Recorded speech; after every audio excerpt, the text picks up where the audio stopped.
Deep within the heart of the Galactic Council chambers, hidden from the eyes and ears of the wider galaxy, a secret meeting was underway. It was an unprecedented gathering, one that excluded even the most influential members of the Council. Only the representatives of the 5 oldest and most revered species in existence were present. The central dais, usually alight with delegates from every corner of the galaxy, now held only 5. The luminous runes etched into the walls pulsed faintly, their energy dampened to cloak the meeting in secrecy. The subject of their deliberation, humanity. Their minds cannot be controlled, the psionic had said earlier, her voice an ethereal whisper resonating within their minds, and their potential, it is unpredictable. She had shared her story, an encounter with humans that left the other members in contemplative silence. Now, all attention turned to Mrin, the harmonizer. Mrin shifted slightly, his tall, willowy form framed by a cascade of soft, iridescent feathers. His plumage shimmered faintly, like starlight reflecting off water, and each movement seemed to stir the air with a gentle breeze. His kind, the keepers of history and culture, were rarely seen outside their sacred archives, yet his presence here spoke to the gravity of the situation. "Fellow members," Mrin began, his voice rich and resonant, "my contribution to this discussion is not born from personal experience, but from observation. To understand this species, I sent one of my field agents to live among them. His mission was to study a human family and unveil the essence of these beings." With a wave of his hand, he activated a hollow emitter embedded in the table. Pale light filled the air, forming streams of glyphs, images, and fragmented audio recordings. "What you see here," Mrin continued, gesturing to the display, "is his report. The datapad he returned with holds a detailed account of their behavior, their conflicts, their peculiarities. I believe it is worth your consideration." The chamber fell silent as the other elders leaned forward. This was no ordinary report. It was a window into the lives of humans, stripped of pretense, laid bare for scrutiny. Mrin's voice grew softer, tinged with curiosity. "And so it begins. Log 6, Day 11. Entry of Vakai, Field Agent. My cloaking field hummed softly as I positioned myself in the corner of the humans' living room. The mission directive was clear: observe and record their behavior, focusing on rituals that might reveal the secrets behind their rapid ascent among the stars. Today, I had the opportunity to witness what they called No Cooking Day, a curious tradition where they abstain from preparing food themselves and instead procure sustenance from external sources. Surely their meals, a time of unity and nourishment, would reveal profound insights into their culture. Instead, I encountered disorder unlike anything I had seen, save perhaps in wartime council chambers. The humans, a family of 5, gathered at a rectangular table. Their arrangement suggested no clear hierarchy, and the tension in the air was palpable. The father, a broad-shouldered man with a booming voice, leaned back on the couch, stretching like a warrior preparing for battle. "All right, folks," he began, clapping his hands together. "It's that sacred day of the week when we don't cook. What's it going to be for dinner?" His tone implied that the decision carried great significance, as if the fate of their unit depended upon it. What followed was silence. Not the contemplative kind one might expect before an important decision, but an awkward, heavy stillness. I watched as each family member, a mother, a father, and 3 offspring, avoided eye contact, as though the responsibility of choosing dinner was a burden too great to bear. The mother, seated opposite him, rolled her eyes. Her expression was a curious mix of wariness and resignation. "Can we just get this over with?" she said, her tone suggesting she had endured this debate many times before. The father's face darkened, his posture stiffening. "This is a serious matter," he said, his voice edged with indignation. "Food is what I work for every day. It deserves proper consideration." "Such weight given to mere sustenance," I mused. "Perhaps it is not just food to them, but a symbol of effort, of survival, of care." The mother braced herself as if preparing for battle. "Here we go again." I noted her stoic resolve, a survival mechanism, perhaps. It was then that the middle child, a girl with sharp eyes and a tone of authority, tossed out her suggestion. "Why don't we try something new? Something fancy, like sushi?" Her younger brother, the smallest of the group and barely able to sit still, recoiled as if she'd suggested something monstrous. "No," he declared, shaking his head with exaggerated drama. Burgers. We should get burgers, like always.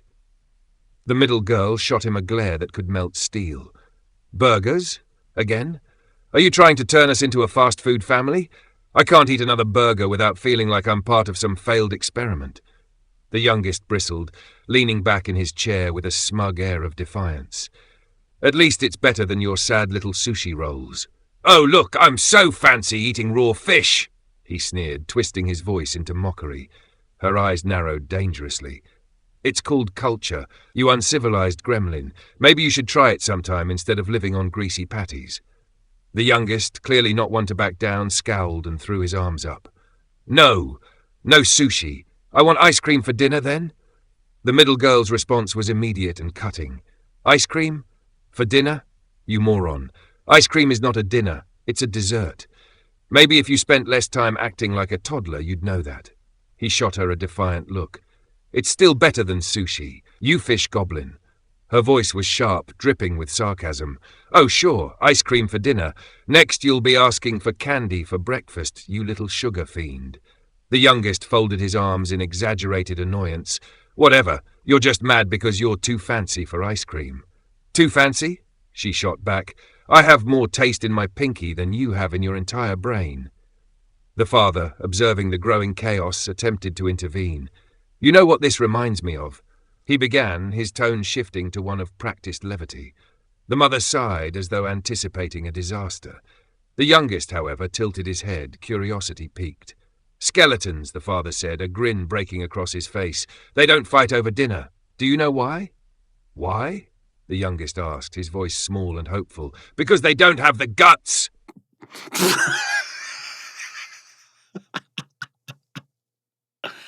Father's laughter erupted, loud and unrestrained. The others groaned, rolling their eyes in synchrony. A gesture I still struggled to interpret. Yet the tension dissolved like mist under sunlight. Even the smallest child's face transformed, his confusion giving way to a smile, as if the joke itself were irrelevant compared to the joy it created. I tried to process it. Skeletons? Guts? Was this some secret earthling magic? Some ancient humour-based diplomacy? This humour, I thought, this strange ritual of jest, it binds them even when they clash.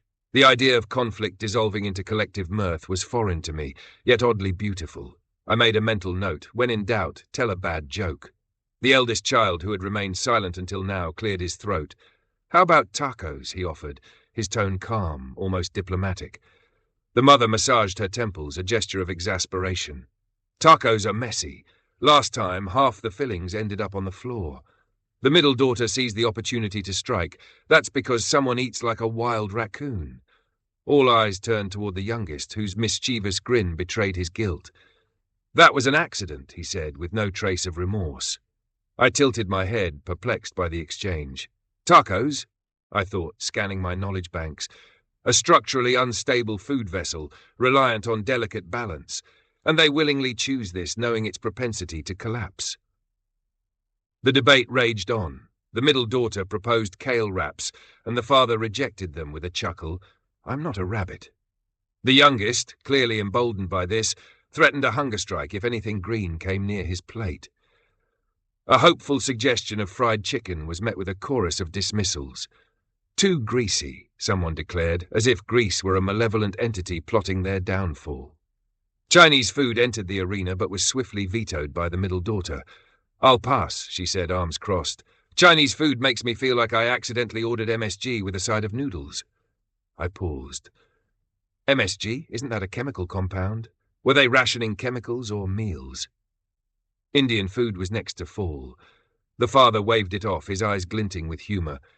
I like my food spicy, but not fire extinguisher in the bathroom spicy. Fire extinguisher in the bathroom? I shuddered at the thought of whatever digestive warfare that implied.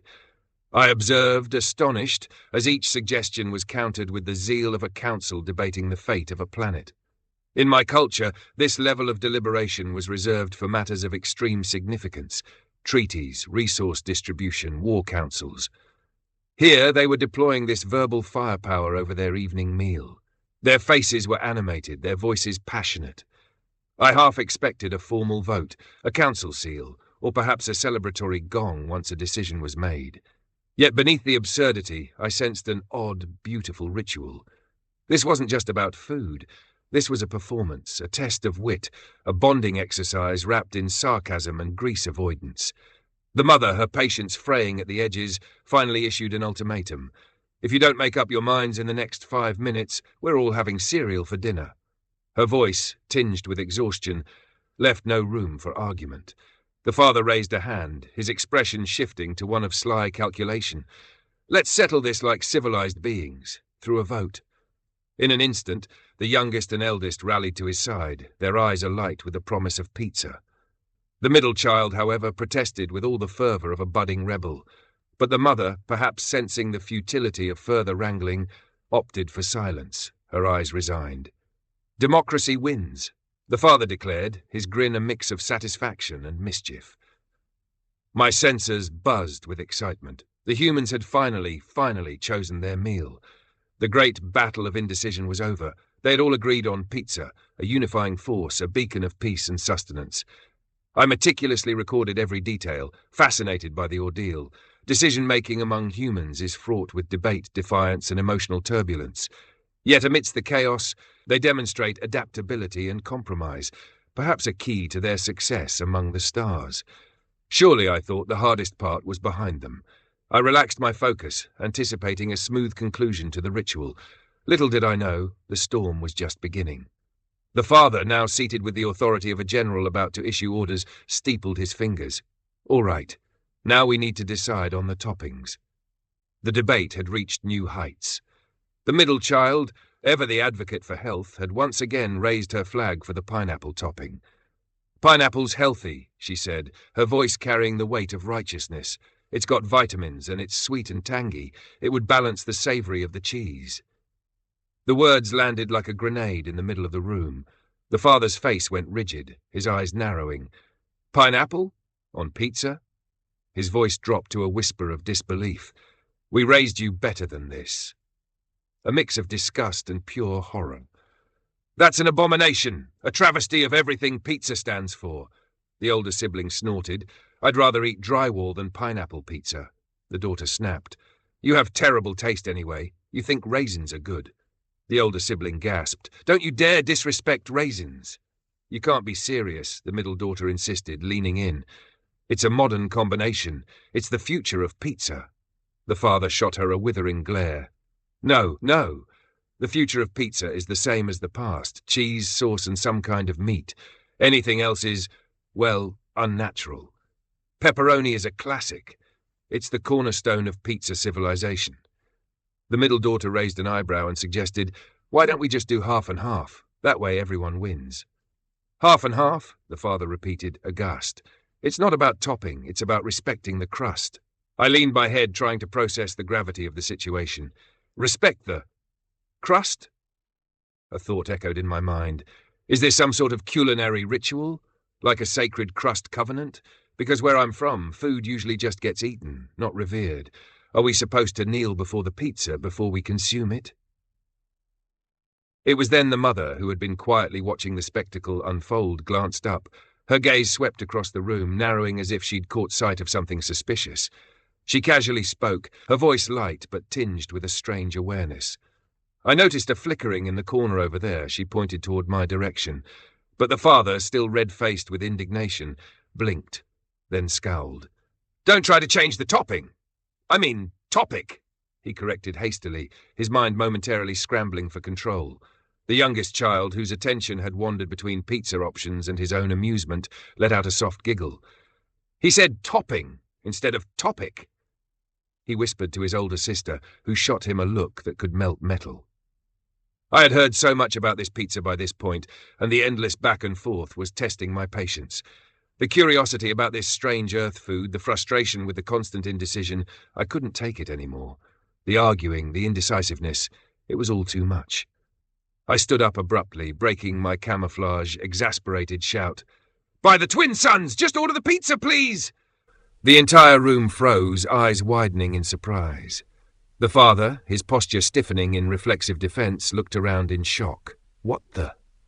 The mother, unfazed by my sudden presence, responded in a voice dripping with sarcasm.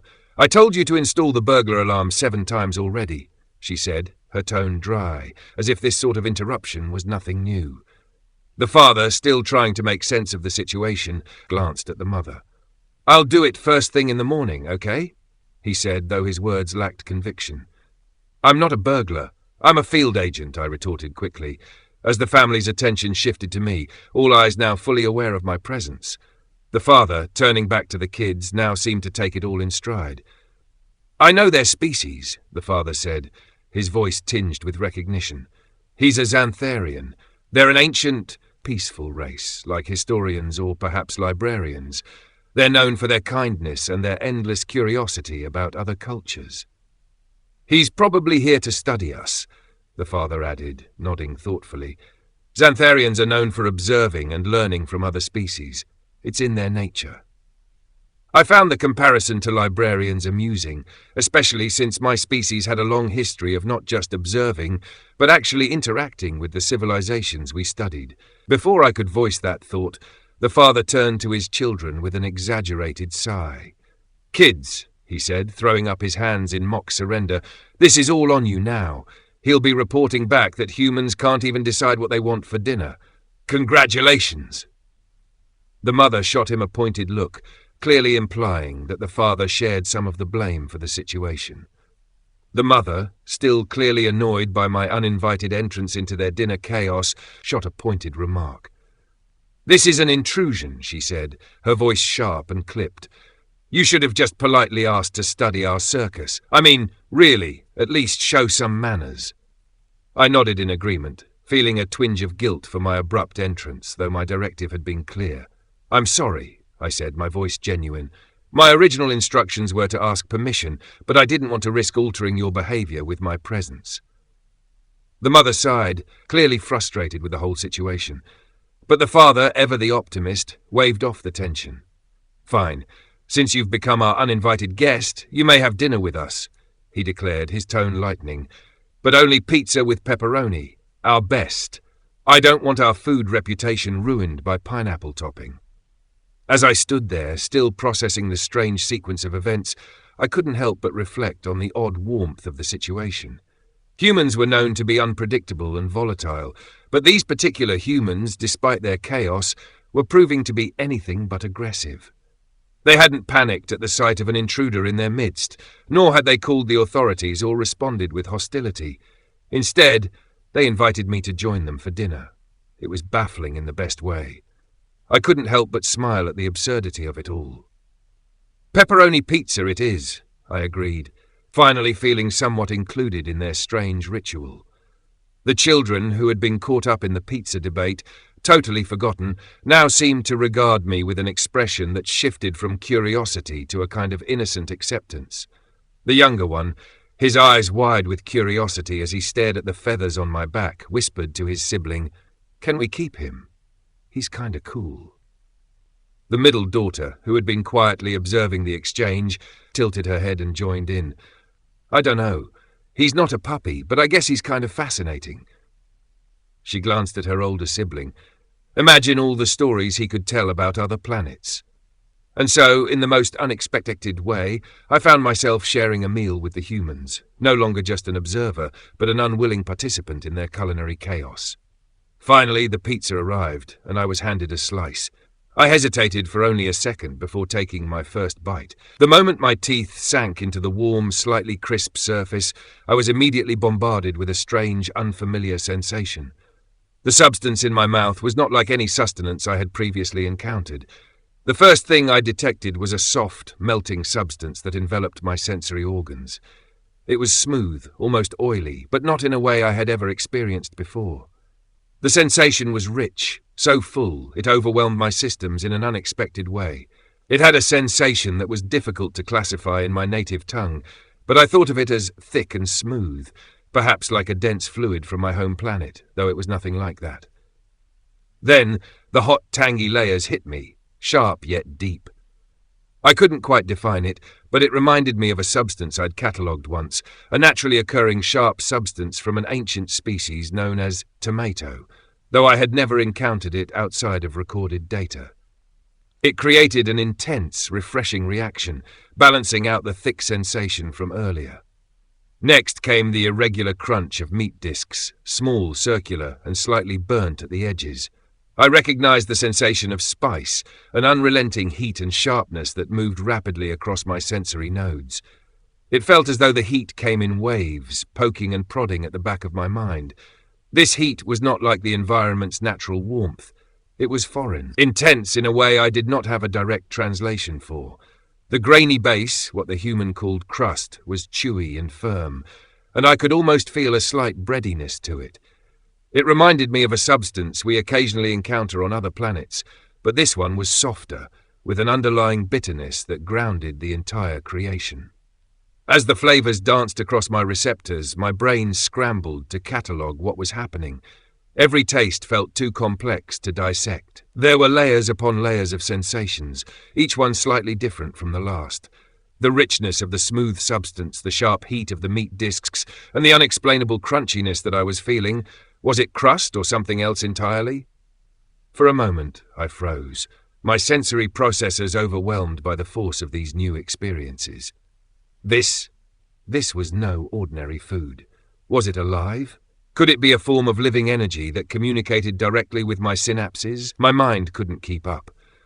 Was this some sort of organic amalgamation meant to confuse alien species?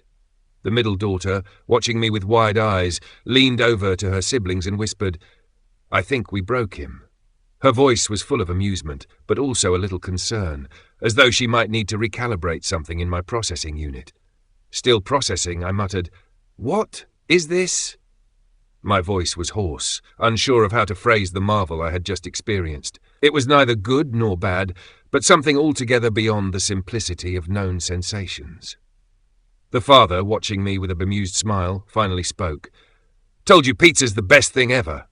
I could not respond immediately. My mind raced to find words to understand what had just happened to my senses. Was it food? Was it a cultural artifact? Or perhaps it was something deeper, something that transcended mere sustenance. All I knew was that I wanted more. The complexity was overwhelming, yet satisfying. I could only nod, lost in the marvel of this human concoction, unable to think of anything more appropriate to say than, "Yes, pizza." The mother, shaking her head with a slight smile, remarked, "It's just pizza, but apparently it's more than that for our alien friend." "Maybe we should introduce him to garlic bread next," the youngest one said, voice full of mischief. "That might break him even more." As I stepped away from the humans' dwelling, their laughter and debates still echoing faintly in my auditory membranes, I couldn't help but feel a profound sense of contradiction. Humanity, for all its chaos and apparent triviality, harbours a unique and potent strength, a relentless capacity to adapt, to argue, to joke, and yet to connect.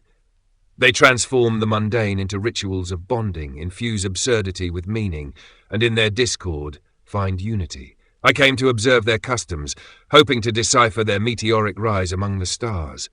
Instead, I departed with something more elusive, a glimpse of their essence, their humanity. And as bewildering as it was, I knew one thing for certain. No amount of galactic foresight could ever fully predict the humans. The chamber grew silent as the holoprojector dimmed, its final pages fading into the stillness. The 5 members sat motionless, their forms etched in shadow by the pale light of the runes around them. Mrin, his iridescent feathers trembling ever so slightly, turned to face his peers. "This," he began, his voice measured but laden with curiosity, "is the essence of what Vakai witnessed. A species that thrives in the chaotic intersections of conflict and connection. They are not bound by strict hierarchies or unwavering logic. Instead, they embrace unpredictability, crafting bonds through humor, debate, shared experience, and apparently through their sustenance." The psionic Valoria, her translucent form shimmering faintly, broke the silence, her thoughts brushing gently against the others. The sustenance, this pizza. It holds an unusual significance. It is more than nourishment. It is a symbol, a battleground, and a bridge. How peculiar that such a simple construct could carry such weight.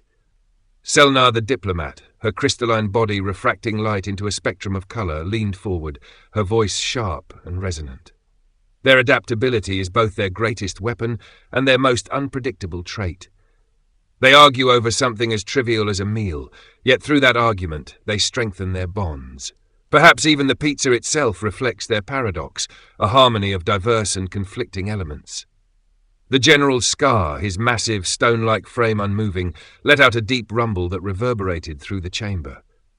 Pizza, he mused, the word unfamiliar yet oddly intriguing on his tongue. A dish that stirs such passion and debate must hold meaning beyond its simplicity. Is it a reflection of their chaotic nature or a glimpse of their capacity for unity?